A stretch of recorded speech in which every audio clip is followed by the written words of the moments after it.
1. Trim the hole's frayed edges and cut a piece of matching fabric.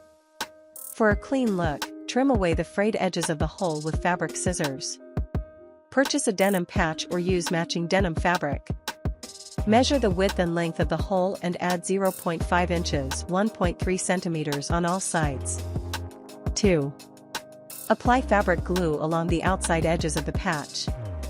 Put a thin line of bonding web, or iron-on fabric glue, along the edges of the patch.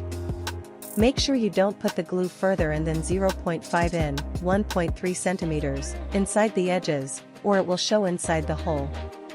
Alternatively, pin the patch in place, but remember to remove each pin as you sew.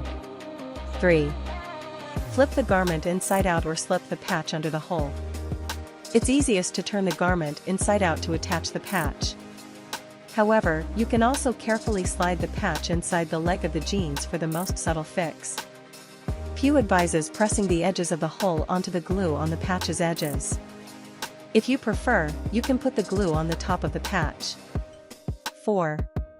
Use a zigzag stitch to secure the patch's edges and fasten with a knot.